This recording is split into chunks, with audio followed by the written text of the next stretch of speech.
turn to the teacher. Turn to the teacher. Turn to the teacher. Turn to the teacher. Turn to the teacher.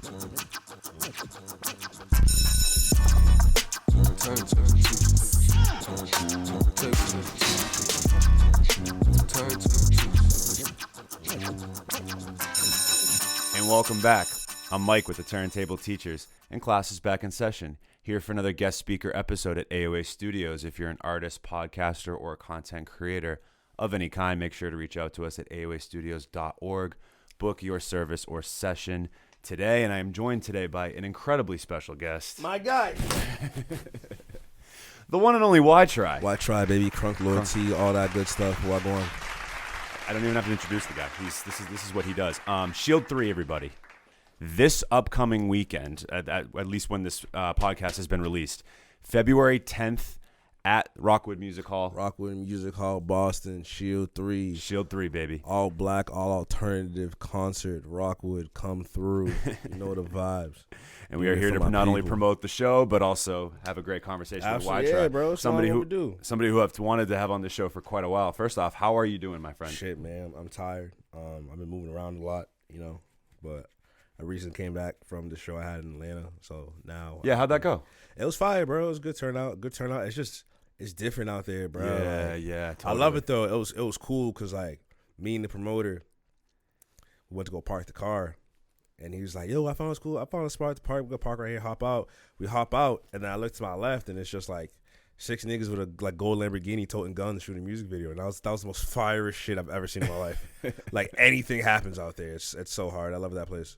Fantastic, man. Then after the show, I got like wings inside the club where it happened. No shit, so I got like wings and fries and the whole combo. Like it was crazy. Yeah. I heard like the wings and like in some of those Chef's clubs kiss. are like the best. Bro, chef's kiss. Now I understand like people like when they go to like KOD and shit and they eat over there. I get it now. Yeah.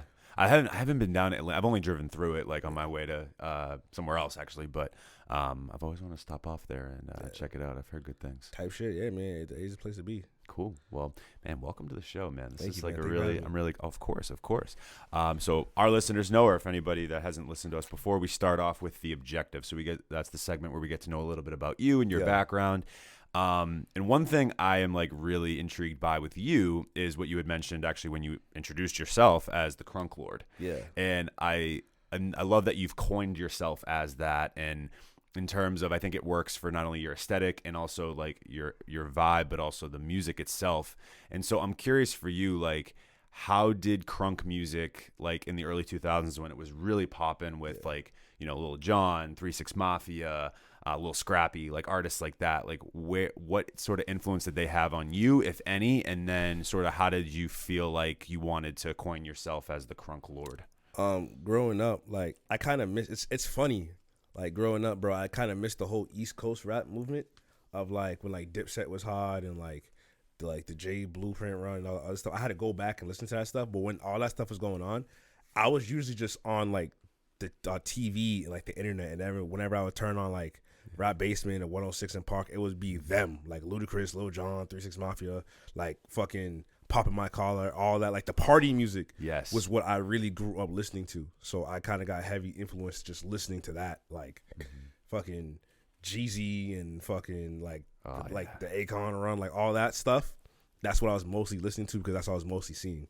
And I feel I just kind of related to it more. Like I was just like, I was young as shit and I was always getting in trouble and shit, but I was always at hella parties and just like that vibe and that like that setting I always wanted to be in as a kid. So even when I was going to parties as kids, like when we were in high school and shit, it was always just, I don't know, like it was just fun shit, bro. I just wanted to do fun, cool shit, and that's what I was seeing those artists doing. So I was like, oh, whatever this shit is, I'm fucking with it.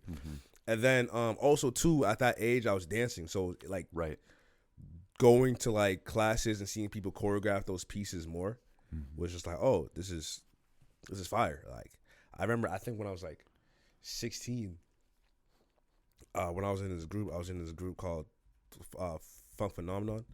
I was in like their teen division, and I tried teaching a piece to I taught a piece to a 3 6 Mafia song, and they were like, yo, this is hard. Which one was it? Stay Fly. I taught a piece to Stay Fly by Yeah, 3 6 Mafia. that was a classic. And they were like, "Yo, this is fire," but like, there's too many swears in this, bro. We're not gonna be able to do this. But so it was just doing shit like that, bro. Just got me really involved in party music, and it was just fun. Yeah, and I mean, I think your music has a lot of that energy as well. And like I've been to your shows, of course. Actually, I think I was at Shield too, if I'm not mistaken. And energy too. That's another thing. Is that it was really a lot of it too was the energy, bro. So that's why like seeing like especially when like Ludacris was on his run and Bitch was coming out and all that stuff was coming off the Word of Mouth album. Like a lot of the energy, bro. The energy just like really stuck with me because I was a very energetic person. For sure. So when I started making music, it kind of just carried over.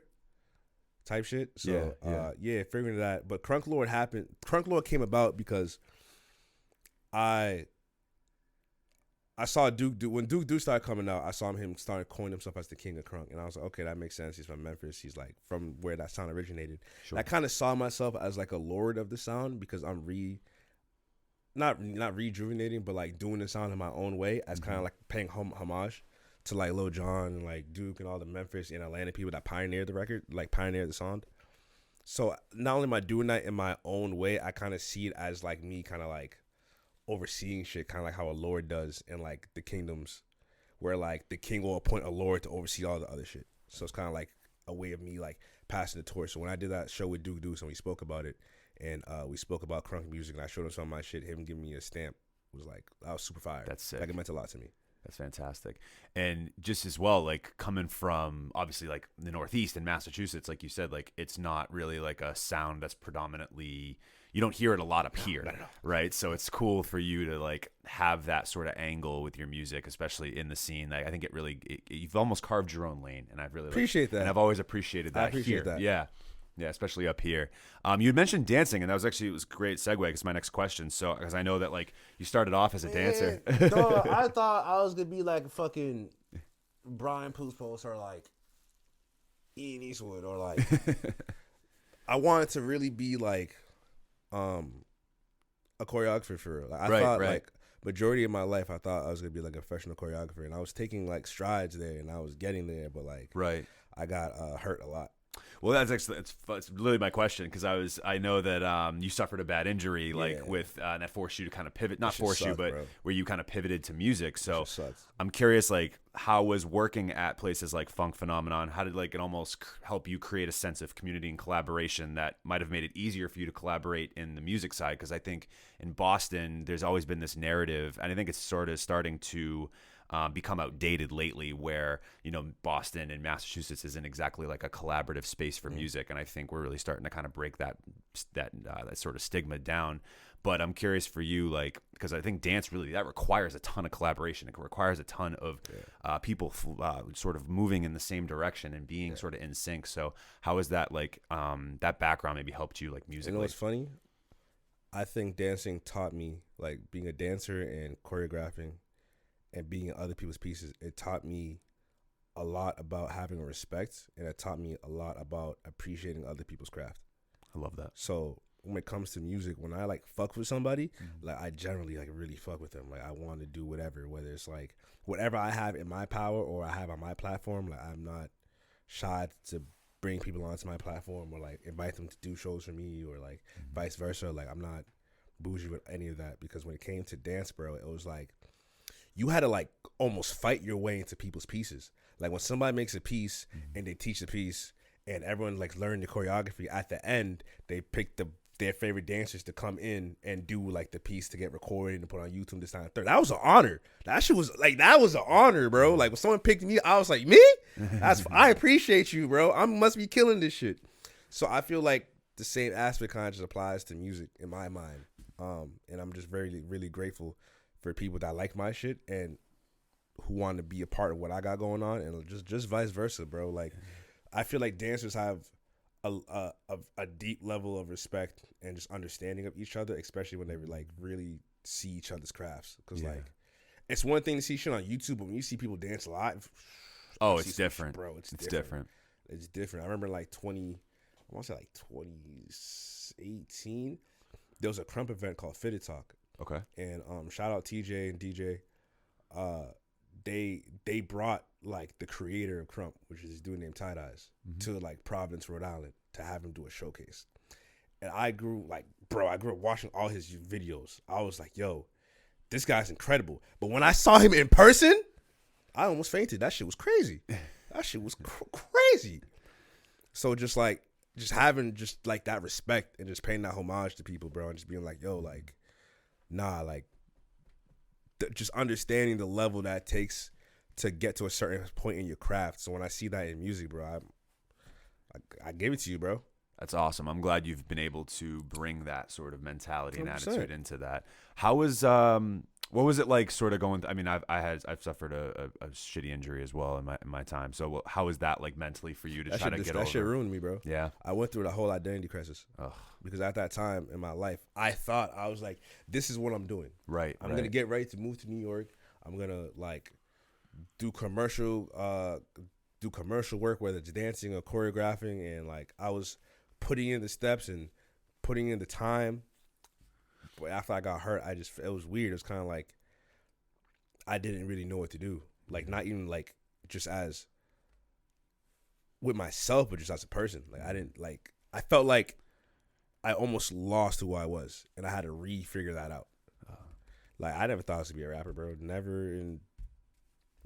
Huh. Never. I kind of just like fell into this due to like me having ideas for my homies, and I was like, yo, you should do this. Like, I think this would be tight if you do this time of third.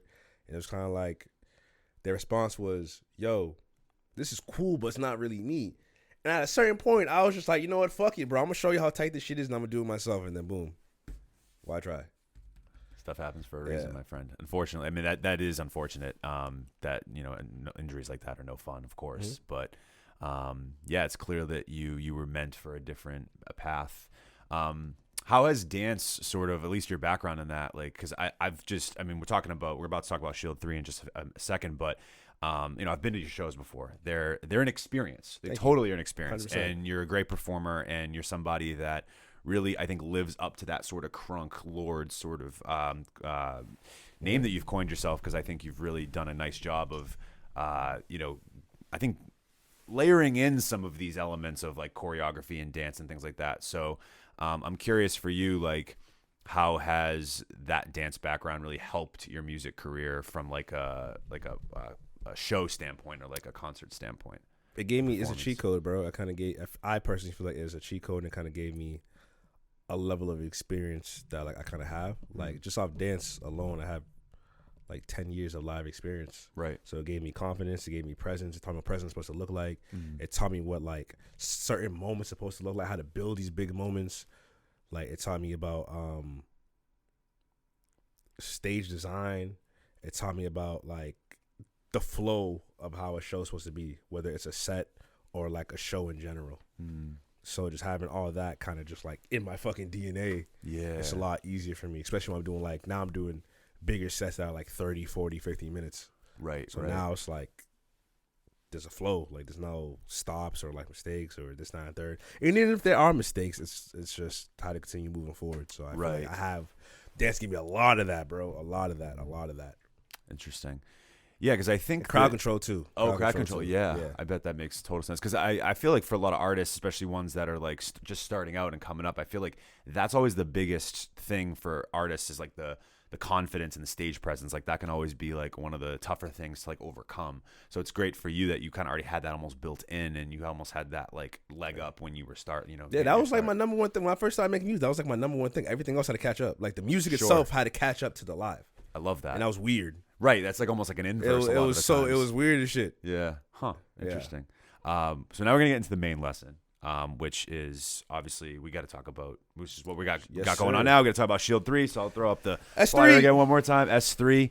The lineup's fantastic, man. We were talking a little bit off air. I really loved your rollout for this. I thought the way you introduced each artist, it had this like futuristic feeling to it, almost like it really did feel like a level up from Shield 2. So of course we have Almighty Yami, and of course yourself, Zed Kenzo, Cassius Knight, sounds by DJ Dutch, and then hosted by Gibran. Is that how you pronounce it?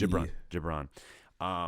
So talk to me a little bit about the show. So I know there was a bit of a learning curve when it came to trying to get this show sort of situated, but talk to me how the experience of sort of how this has been to get the show prepared and what people can maybe expect who are attending, or if people are on the fence, what can they putting together shows can kind of suck just because of the amount of work that has to go into it. I hear you. I just love the opportunity of being able to create my own platform and like just pushing my own IP and just building it and just like building something brick by brick that I can give back to Boston or just give to the homies and put them on. Like, it's cool that like I get to do these shows and I get to pay all my acts and pay everyone, you know what I'm saying? Be able to do that and continuously evolve it.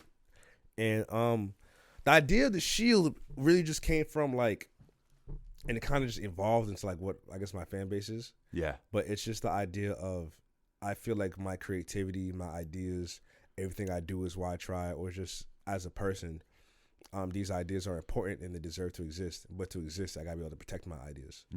So whether it's my IP, my dreams, or whatever, that's where like this Shield mantra came from. Interesting. And it's funny, when I was playing games growing up, bro, I always liked defensive characters. I always like defensive and healing characters. That was like my thing. Like when I play like RPGs and there's like 3 of us, I'm always the fucking healer just because like, I just like being like the backbone.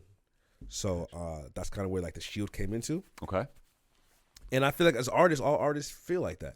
We all want to protect our ideas. We all want to protect our creativity because there's so many things that come into our lives, whether it's noise or the static or like things stopping us to try to evolve, to pull us away from these things that fuck us up. And it's like, I got to protect this. This is my child. This is my baby. And I want this to grow and be successful no matter what it is.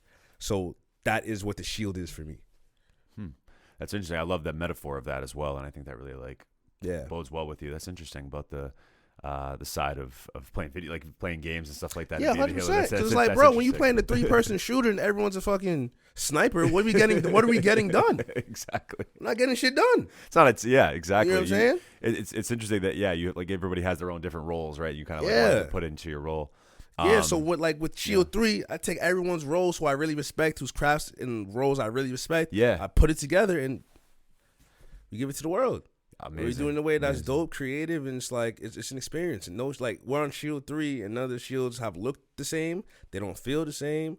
They're not expected to be the same. Like I want every time I do a shield for it to be like same blueprint, completely different experience though. Right. You know. Yeah, because the blueprints worked. Because like I said, I was at Shield 2, and I was really impressed by it. I really enjoyed the show. I really I loved it. But for this one, I'm curious about like the thought process behind getting the lineup together. So why did you choose the artists that you chose for this, and sort of talk to me a little bit about each of them and what they maybe bring to the table for this show. Zed Kenzo is 100% a star.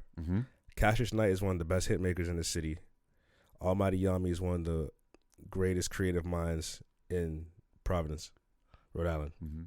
And just respectfully putting that all together was like a no-brainer for me. So I love also the fact that everybody's alternative, and I like the idea of alternative because I feel like alternative is eventually gonna. This is what I think. I think alternative is eventually gonna turn into the new pop because everything that we have out right now is starting to get washed out because people are bored.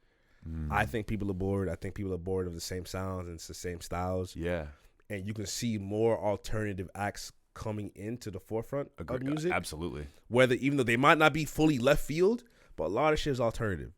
And I started to realize that the more I saw people like Pink Panthers and fucking JPEG and JPEG especially, right? All these other like there's so many more acts coming out and seeing more success. Even like Kanye West doing that picture with JPEG that just came out. That's a big fucking deal.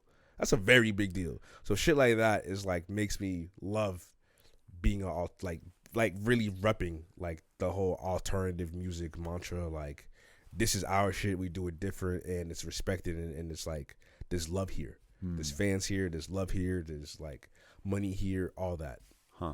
This brings an interesting point. I didn't really have this in my notes, but I'm curious now off of that. So, because I agree with you. I think with a lot of alternative acts and music, like they do curate these very cult fan bases a lot of the times, for sure, which is fantastic, right? Kenny Mason and Staples, like this, of like course. Everyone who I think of as alternative, they might not be getting the biggest budgets on the labels, but if you see their fan bases.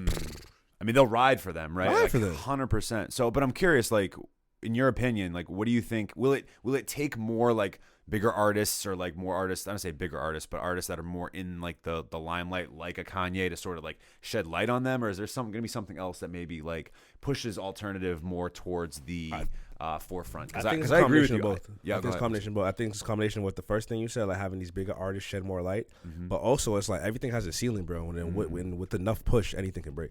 Right. You know what I'm saying? Like alternative music has been bubbling, whether it was rock or like hip hop or whatever, pushing and bubbling for years. 100%. For years.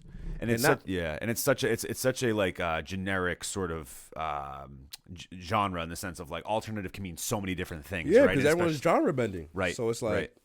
you know, something's gonna hit. Yeah. And when it hits, it's gonna open up a big fucking door. I love it. Yeah.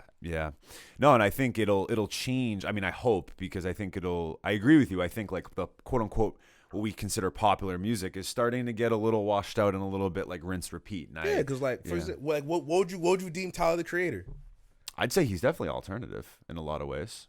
I mean, some of the music he's made, I think some of it I don't even know, because I think every album he's made has been unique and a little bit different. You know, like even like the album behind you there, like there's hip hop there for sure, but there's a ton of R&B there.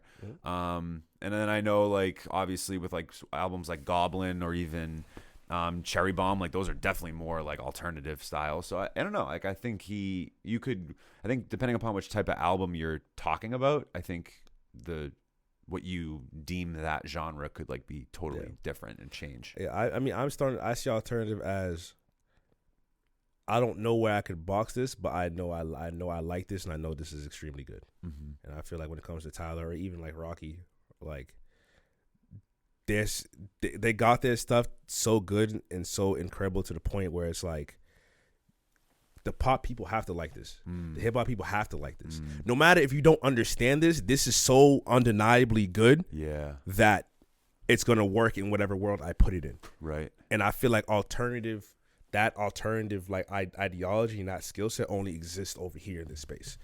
Like pop people, if you do just pop, you're not going to work over here. Right. If you do just rap, it's not going to work over here. But we can come to y'all because it's just going to be so good, you're going to have to let us in. Right. Those are always my favorite albums, though, I got to say, because I love when I listen to a project and I'm like, damn, like I don't even know what I would categorize this. And it makes me think about the album even more and the music more, because I think for whatever reason in music, we love to categorize things. And I feel like sometimes it can be even best to just be like, maybe this doesn't need to be categorized as anything. And this alternative sort of word can just be this huge umbrella where all these other things can kind of fit underneath it. And we don't really need to think about that as much or have that conversation as much as I feel like when you're creating, you get to, when you have that boundless idea, and also you have less pressure, you get to make more shit and experience more and experiment more. Like that, everything has to be.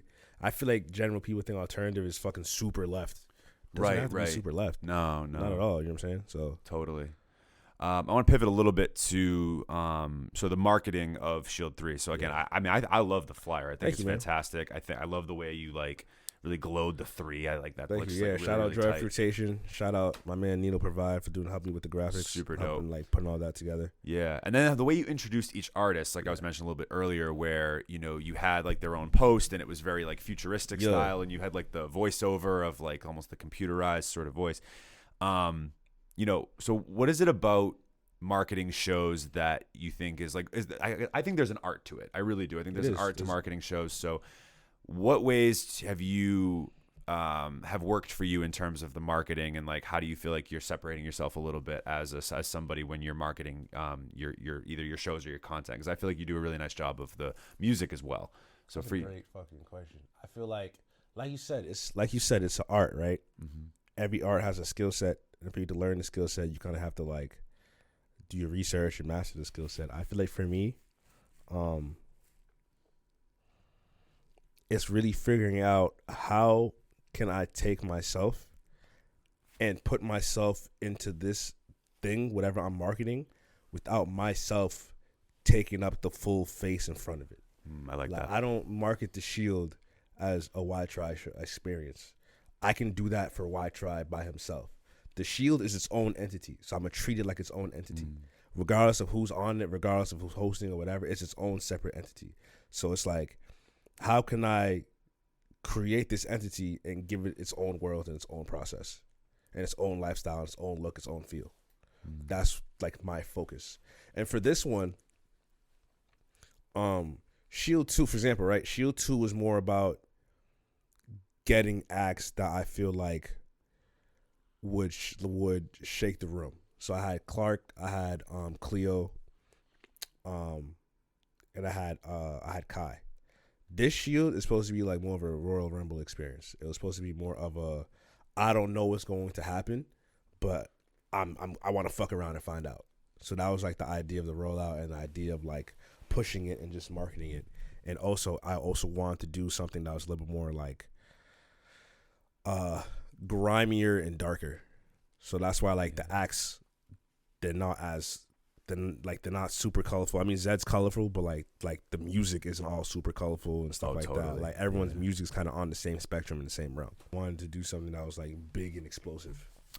Right, and I think that will, ultimately like create a bigger impact and bigger splash. Because again, I think everybody works together. I think that too, like the ability to kind of keep things somewhat cohesive, right? Mm-hmm.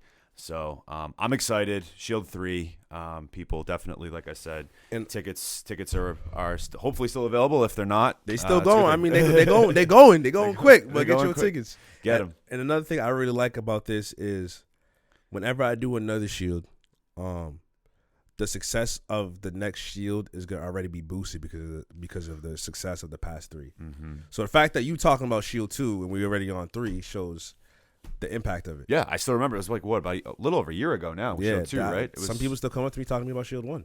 That's fantastic. So it's like I have their 3. There gonna be some 3-peaters at the show. That's awesome. Oh, so it's like the fact that I have people who have come to all 3s, like.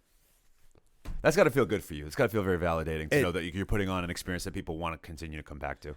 It's that, and it also shows me, okay, like whatever this blueprint I'm doing is it's working to some degree, For sure. And I just want to continue building that for the city. Absolutely. And then as I get bigger, the Shield can also evolve with me. Mm-hmm. So that's something I was really just always focused on trying to do. Yeah, and I think for any artists out there, and even like for me myself, I'm not going to speak too much about me, but I just think I think differentiating and like diversifying what you do as a creative, I think is incredibly important, right? 100%.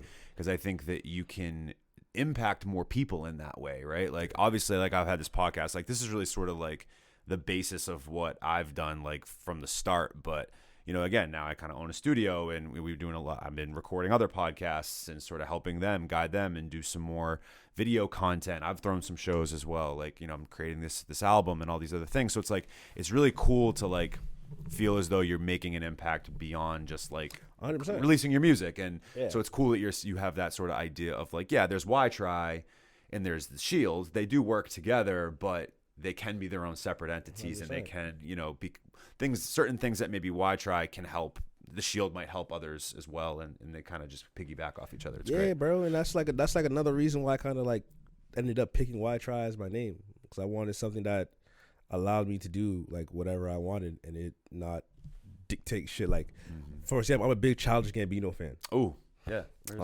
up there on the screen, but yeah. Like, it's just. Talk about the alternative. His name, right? like he could do it. Like his name just allows him to be like it's ubiquitous. I can't say the word. Ubiquitous. There we go. And it allows him to do whatever. Or even the Tyler the Creator. What does that nigga do? He creates. So why try? Like I'm gonna try shit and it's gonna be fire. It's gonna be dope. I love it. Like I like the fact like music. I did that movie that's on fucking Amazon with Connor. Shout out Connor Holloway. Oh, he was just in here. Golden with, Deer. Yeah, shout out Golden Deer. He was on Say That. I actually just got into voice acting. I can't talk about it, but okay. Like, I got into my little voice acting bag. So that's fire. So I'm just glad that I'm starting to just branch out what WHYTRI can be and what WHYTRI can do while still adding to the original shit that people know me for, which is the music. Super well said. And as WHYTRI gets bigger and the tours get bigger and the shows get bigger and the budgets get bigger, like I'll be able to do way bigger and crazier shit. So hey, but you're building the foundation now, which is incredibly I'm important. I'm just glad to have a foundation, bro. I feel like a lot of people now, because of like the internet and TikTok and shit, you can kind of skip that whole step. But I think what sucks is when you skip that step and shit starts to slow down, you don't come back to anything. Like you haven't built that sort of to fall back on and be able to say like, okay, like these are the skills that I've built to get to this point, right? Like I think and created the network and stuff like that. Yeah, So because like when I see OGs like do cool shit, like the fact that Paul Wall can still sell out like fucking 600 people in Houston is crazy. Like, that's you know what I'm saying? Yeah. And like there are these people who are like super OGs, they might be on to different realms, but when they come back to where they started, that shit is still on go. Yep. And that longevity piece is obviously so important, especially in this, right? Yeah. So you want to be building. And a lot of places like that, or even like New York. Like New York respects their legends and stuff. Like New York, like Houston, like the West, everywhere respects their legends if you've done it. And like bro, we can go to California right now. E40 can do a concert. There's gonna be 800 people there. Right. Off the wrist. E40. Exactly. So it's like having that type of impact where you're from, I think is very important. I love it, man. Well, Shield 3 people, February 10th. Get your tickets. Can't wait for it. 10th. It's gonna be great. Shield 3. Yeah.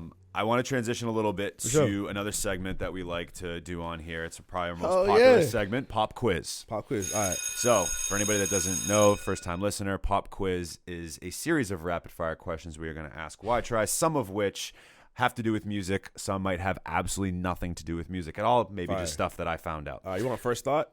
Huh? Like, am I just saying first thing that comes to the head, or am I thinking? Yeah. All So, right. First thing that comes to your mind when I say this. So, I know you're a big WWE fan, 100%. Wrestling. What do you think? What part of WWE do you think is like the most misunderstood? Because I think sometimes storylines. The storylines, interesting. Storylines.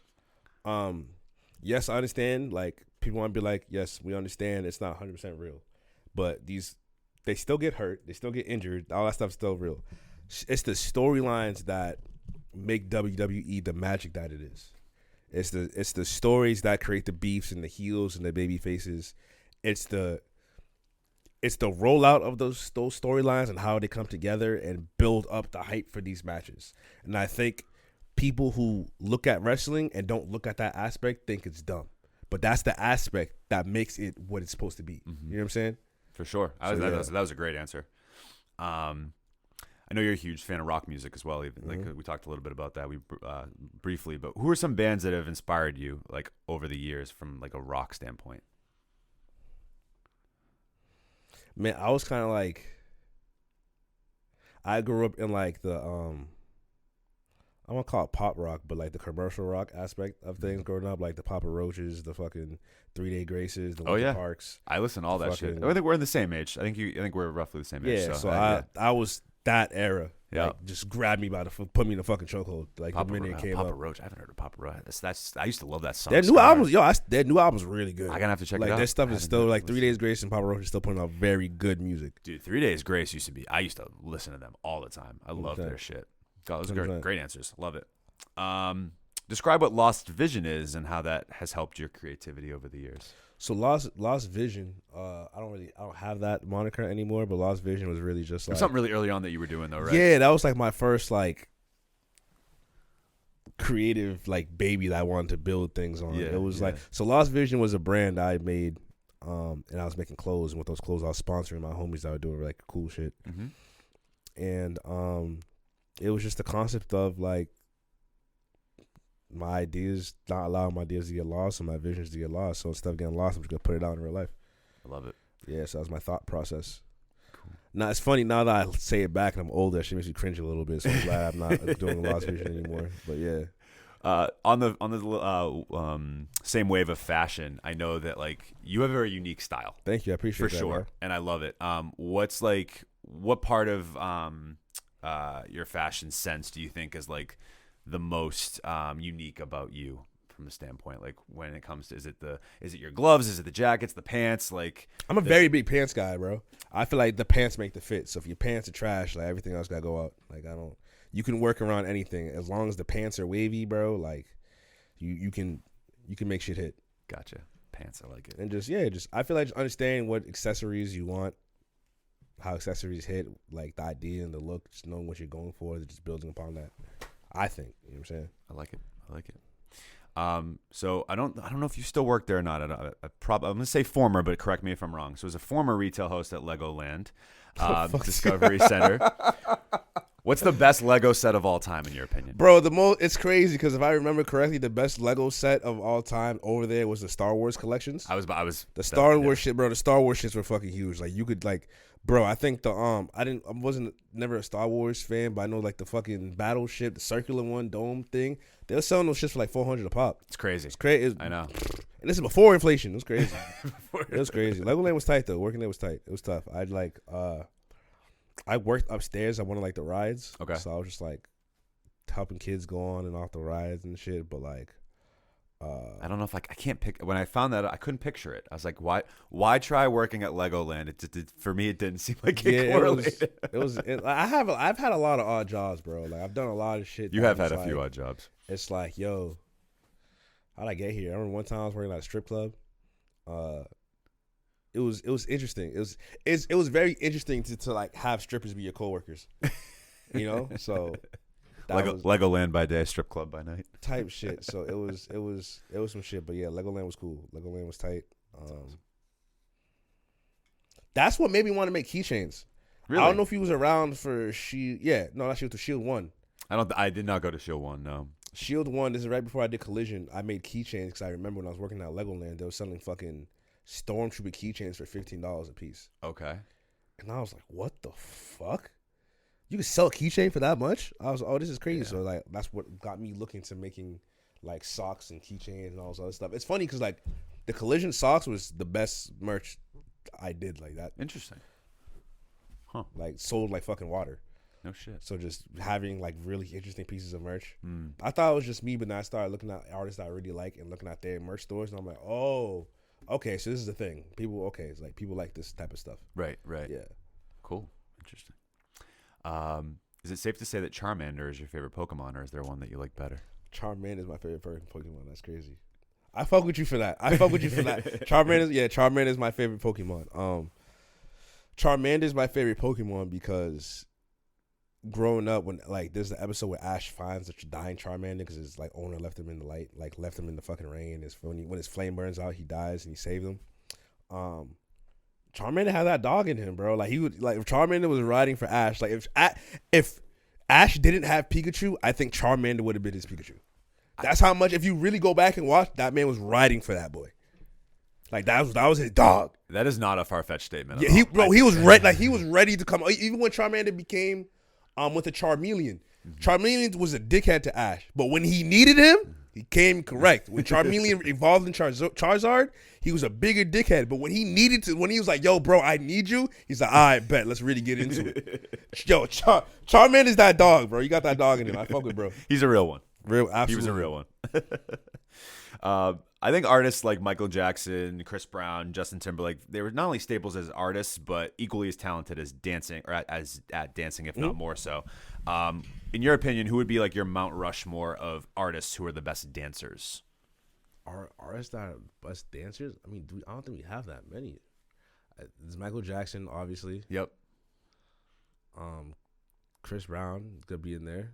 Like, you know, it's funny. For a while, I wasn't really like rocking with Chris Brown's like dancing like that, but it wasn't until he dropped the X3 video. I was like, oh, this nigga's going crazy. He's in his bag. Because that's when he started doing flips and the gymnastics and stuff. And I was like, oh yeah, bro's in his bag. He's pretty tight on Stomp the Yard too. Yeah, I mean, we only saw him for 20 seconds. Yeah. So. You're true. It was only 20 seconds. You're right. Shit. Who else would be on that? From Mount Rushmore? Yeah, she got two left. I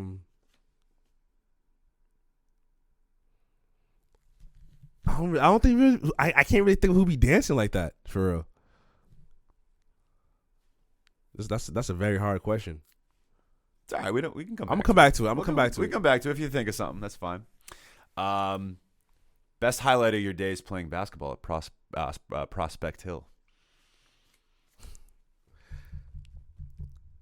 So, you know what's funny? I didn't really get better at basketball until like maybe mid-college. High school, I was all right, but I had no dribble package. No dribble. I was ending games with double doubles with like 10 points, 11 rebounds. I was like in high school, I was kind of playing ball like I was Dennis Rodman. I had no dribble package, no shot, but like rebound game and scoring was fire. It was to the point where it's like I had to like if I would get a rebound, I couldn't really dribble it up the court. Actually, yo, DJ Dutch was my point guard. No shit. He was the point. Yeah, we played JV and varsity together. So he was point. So no, I would get the ball. He would have me outlet, and if I try to dribble, he'd be like, "Bro, you need to relax. Give me the ball, please." So yeah, those are my greatest days. I think my greatest days for sure was definitely playing JV with Dutch because we had a couple highlights together on JV, so that was pretty hard. I like that. Yeah, I was a basketball player myself, so when I found that out, I was like, I gotta ask him about basketball. Now I be hooping. Now I be hooping. Let's get that clear. I be hooping now. So listen, we can get a running. I be hooping now. Awesome. You've opened for Bad Baby, Yes. IDK, Maxo Cream, Rico Nasty, Duke Deuce, as you mentioned earlier, amongst others. Obviously, they were all great. I'm sure they were all great experiences and all great opportunities. But is there one that maybe stands out amongst the rest as like you feel like that was like, oh, this is like really great or so cool that I'm opening for this artist, or maybe the crowd was like particularly great that night, or whatever the case.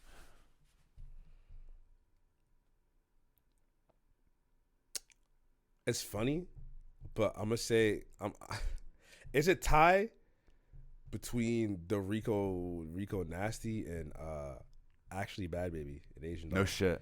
It was the reason why like the Bad Baby show was tight because it was kind of like I got the gig and they were like, "Yo, we're like that was my first time doing a show where the line was around the block." No kidding. Yeah, like that was my first time. Like it was from the Middle East, like the door to go downstairs, all the way down to the convenience store. No shit. So that was my first time being like, "Oh shit, like this is crazy." And I think that was my first 500 plus sold out show. Wow. So that was really special to me. And she's nice. She wasn't like what she was on TV. I talked to her briefly, so that was like a very interesting moment, and that's made me realize, oh, okay, not everything we see on the internet is how it's gonna be perceived. Right, right.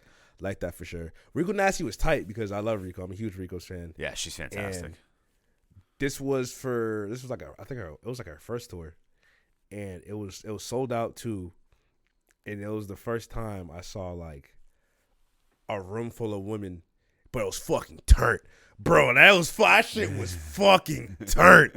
It was crazy, yo. That was one of like the wildest mosh pits ever. It was amazing. It was amazing. Fantastic. I still have fans that talk about both those shows. No shit. Yeah, so it's Fantastic. tight. Well, Bad Baby and Rico Nasty. Yeah, that's you've definitely. Shorty only got one album, but she was in her bag. She was pretty good. Live, she's pretty tight.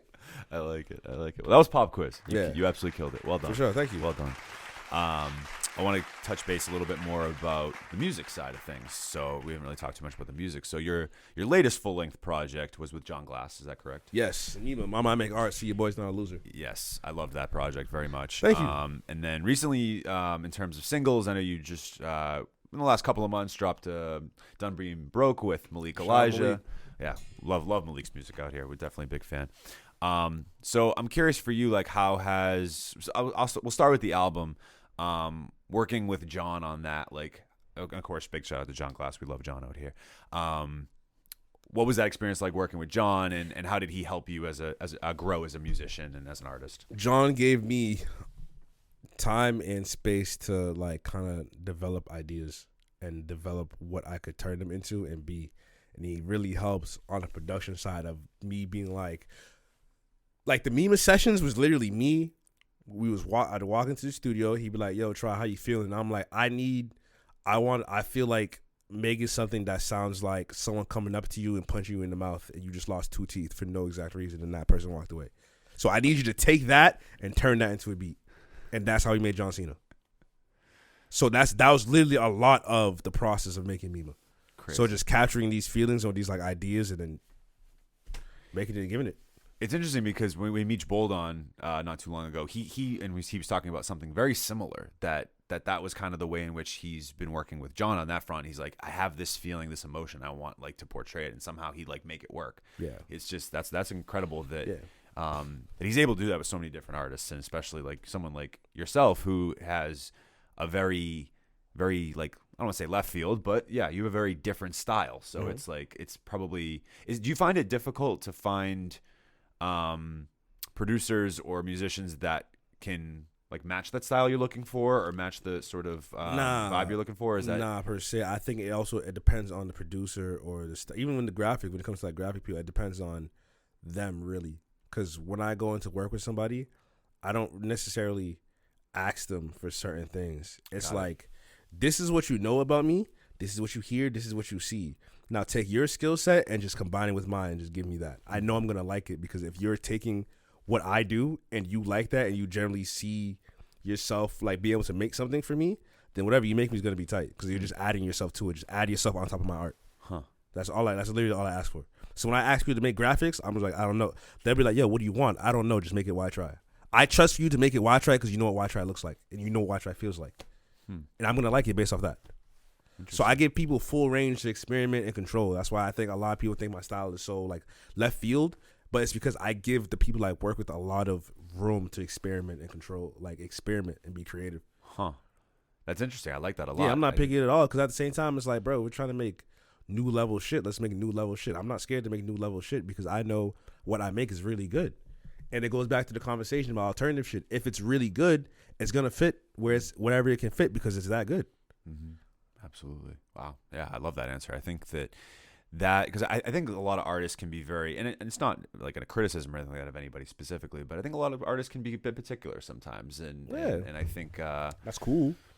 Yeah, it's fine if you have a certain taste. Like I appreciate that. Like I'm not going to sit here and tell you you're wrong, but I think that freedom, I think, allows for people to not feel so much, I think, the pressure of feeling like you have to fit a certain. And the best art is made when there's less pressure, and it's gonna be less pressure when you allow people room to like get their ideas or try it out. Right. Like if I'm in the studio and someone's like, yo, I think, or for example, me and John does some weird shit. There have been times where it was like, yo, we got to add some extra oomph on the vocals. How about you like turn around and go to the back of the room and try yelling like that and see if we can get some new reflections. Just doing shit like that. Like, like we don't know what we're gonna get until we get it or we try it. And if we don't like it, we just don't like it. But at the same time, it's like I like having a level of creativity with people. Whether it's like John, whether it's like I've been working more with Nox Beatz. Oh, that's right. Don't you have a song dropping? We have a song dropping together, and like I'll play it for you, bro. It's like, what's the date of that, by the way? February 8th, right before Shield. I want to put something out before. I'm trying to do a lot better dropping this year for sure. Cool. Be more consistent, so I'm gonna be dropping a lot more. But just I like the idea of being able to make stuff that doesn't sound or look like anything. Right. Because if I wanted to make shit that everyone else would like, I could do that. But then I'd be doing myself a disservice. And I'll do that for everyone else when I want to. Like, I have songs I can show you where it's like, that's not left field. And it's going to be cool and it's going to do great when it comes out. But at the same time, I need to get all this shit out. Or that I want to get out. You know what I'm saying? And then, or even if the stuff that I'm making that's less left field, it's still very me. I just care about whatever I make is very me. So it's distinctive to this is WHYTRI. You know what I'm saying? Whether it's the ad-libs or my flows or my styles or like how I do my vocals or whatever. I just want people to be like, okay, this is WHYTRI. I want my music to come on. People should know off the back, okay, this is WHYTRI. Because I have that when I listen to Gambino. I have that when I listen to Tyler. I feel like that when I listen to fucking Brockhampton. Like, you just know this is them. So I kind of want that type of energy around my stuff, whether it's the graphics or the music or like the vocals or like whatever. Totally. I love that you brought up Brockhampton because they're like one of my favorite art like groups from the last 10 years. Really, I've found so much value out of Kevin them. Abstract's incredible, bro. Like his last album was stupendous. So and you know it's him when you hear it. Yeah, his last album had a lot more of like a rock sort of, or maybe alternative. I mean, not rock, but like alternative, like pop, even more or less on like the pop side. But yeah, no, I really much. I've been a huge fan of them for a long, long time, and I think that they had a lot of influence in sort of that creativity space. You know, I feel like they brought a lot of that back and were themselves. And then the song with Nox Beatz that's coming out very soon. BADMON, real BADMON. Talk to me about working with him and what that process is like. Nox is like a bro, like Nox is because his shit can be out there too, man. Like talk about like some of his latest work in the last year or so. Like he dropped, I can't remember the name of the project now off the top of my head, but I listened to it and it was super cool. He played me when he was working on that shit. It was incredible. He's like if you could like go into the dictionary and look up what like a mad genius is, like, I swear to God, his picture should pop up. Like when it comes to music, he's just a mad genius. I mean that in like all the greatest and most positive ways, dude. Yeah. Like, he'll just like he has this ability to like sit down with artists and see the vision before they see the vision. Sometimes it's like he could just see the vision of like, yo, like he'll be like, bro, I'm gonna do this, and this. And I'm like, damn, I don't know. Trust me. And again, my process is I like that because my art is kind of like, think of it in basketball, right? If I'm running point and we going to the hoop, we trying to score, I'm already good with what I got. I'm just here to throw you the alley-oop and you slam dunk it. Mm-hmm. So when I work with people, I'm throwing them the alley-oop. Everything else is set. Just make it WHYTRI. See how we do it. Now you could choose the rim grazer, you could choose the 360, you could choose the windmill. That's on you. And then we go see what it looks like after. We're gonna see the highlight together and see how it goes. So that's kind of like how just with him, bro. He just on BADMON threw up the alley-oop and he decided to do a Vince Carter 360 windmill honey bun. And I'm like, Jesus Christ. So that come together was like he sent me that beat a while ago.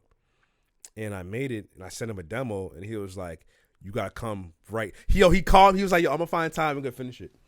It's like 7:00. He called me. He was like, "Yo, I need you to come right now." I said, "Fuck it." Pulled up. We recorded it. Did it. I was, "Oh, this is fire." And it's.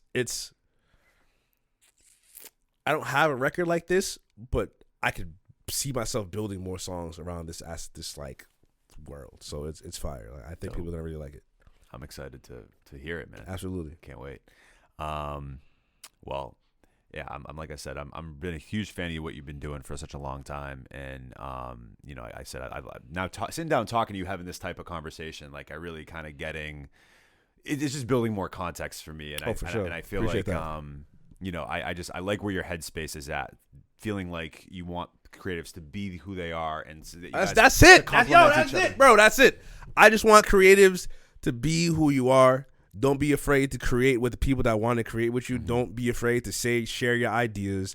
Don't be afraid to feel like you're stepping on toes. Yeah. Just be like, yo, for me, if you're working with me, come to me authentically with your ideas, your skills, and your creativity. Because if I didn't respect it or I didn't like it, we wouldn't have even gotten this far. Right. You know? So, yeah, bro, like, I respect the craft. I respect other people's craft. I respect the skill sets of myself and others. And that's why I really love, like, working with people I generally respect, because that's something I do cherish, because it means a lot. It's not like when someone gives me a song or when I do with someone, when I do a song with somebody or we do features and shit, it's like, yo, like, it means a lot because people are very like, oh shit, I don't know if I want to work with this person. So when someone gives you that cosign and being like, yo, I want to share this time with you, I take a lot of pride in like respecting that, because to me it means a lot. Right. Like I said, I've been a huge fan of you for a long time, and I just appreciate all like the sentiments that you're bringing up, and it really, I think I think more people need to hear it and have it. So I have 2 segments left for Let's you. go. I'm here for it. One is a little bit, they're both quick. They're not too long. This one's a newer one we've been experimenting with. This is called Pass. I'm the test done me. Let's go. I like it. I'm for it. This is called Pass or Fail. Okay. So I have 4 statements for you. Yeah. Again, everything's sort of like, if you can already tell, everything's very education teacher sort of oriented. Very simple. Yeah. If you agree with the statement, pass. Okay, so like it passed. It gets a passing grade. If you disagree with the statement, it's a fail. Okay. Cool? All right. PlayStation is better than Xbox. Pass or fail? Fuck!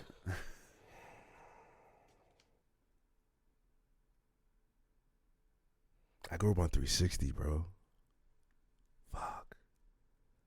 Oh, you killing me with this one. Fuck. And what, like, overall? Overall.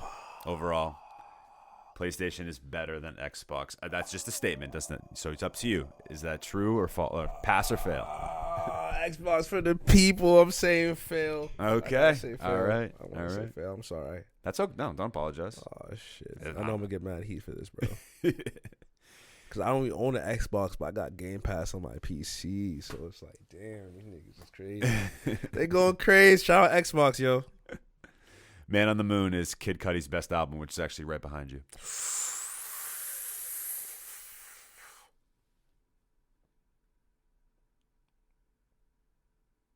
Politically, we could say yes. I'm gonna say no, and I'm giving that shit to Indica. Okay. Fair enough. What? Immortal? God. Immortal is one of his most Girls with two underrated shorts? songs. Oh my God. Red Eye? You kidding me? Oh, you niggas bro. crazy. Nobody I'm ever going to talks. Immortal. I'm going to Immortal. Nobody ever talks Indica. about Red Eye. Yeah, Red Eye is incredible. I'm going to Indica. Incredible. All right. I'm with you. Going to I Indica. hear you. I still like Man on the Moon better, but Indica is a close second. I would definitely agree. The Witcher is the best show on Netflix. There's a lot of heat on Netflix, bro. Absolutely not. Okay. There's too much heat on Netflix. I fuck with Witcher. You know what's funny? I played Witcher 3, the game, 4 times, and I had to stop because the game is too big. Like, it's just, Interesting. I get to this point where you gotta fucking defeat there's like it's not a fucking raven, it's a fucking sphinx that you have to defeat. And every time I get to the same point, I'm just like, yo, bro, I'm like fucking 7 hours in. I don't want to do this shit no more. And I just stop playing. I uninstall it. Shaman King is the best anime show. Shaman King? Shaman King, excuse me.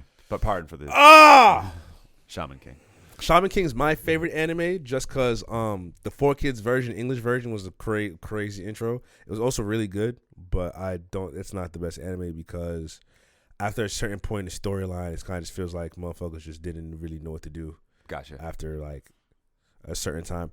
And also I think there wasn't enough action. It's one of those animes where like it builds up based on the dialogue. Mm-hmm. The action's cool, but nah, it's not the best at all. Okay. Not at all. 4 fails. There you go. Yeah. Damn, I didn't give one pass? No, none of them. Shit. All fails. It's all right though. Yeah, It's just my fault, big bro. No, don't. it's not a big deal. These aren't my favorites or anything like that. It's fine. WHYTRI? Fantastic episode, man. This has been great. I really appreciate you coming down here. Thanks for having me, I can't bro. wait for Shield 3. So, guys, make sure that you check that Go out. get your tickets. Shield 3, February 10th. BADMON Zed out Kenzo. February 8th. February 8th, BADMON out. Zed Kenzo, me, Almighty Yami, Cassius Knight. Hosted by Jabron PVD. Sounds by DJ Dutch. Special guest, Believe. Special guest, Rocky Snyder. There you go. Yeah, man, we're going crazy. I love it.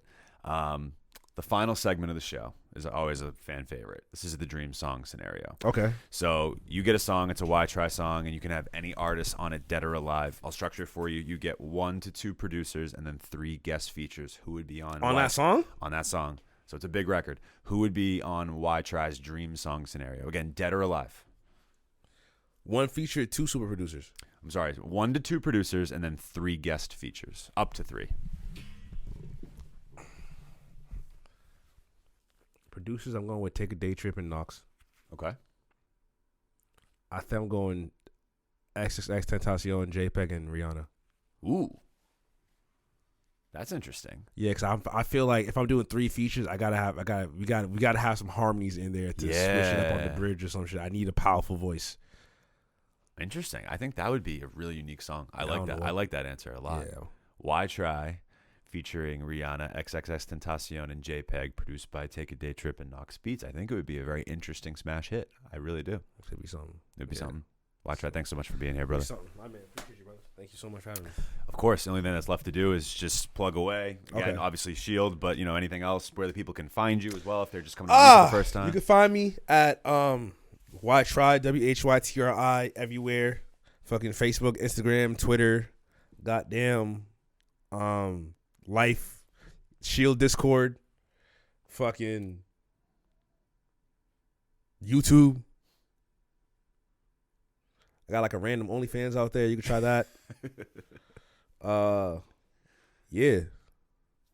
WHYTRI. Fantastic. WHYTRI, everybody. And if you're a fan of WHYTRI, just coming on us for the first time, you can follow us at Turntable Teachers on Instagram and TikTok. Make sure to hit up our website, turntableteachers.com, for all the latest episodes, blog posts, merch, all that sort of stuff.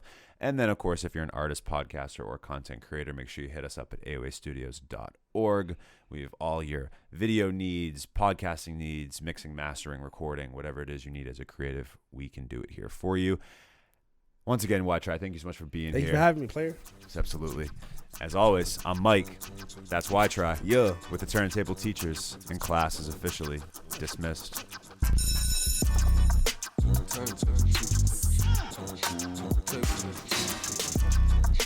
Turn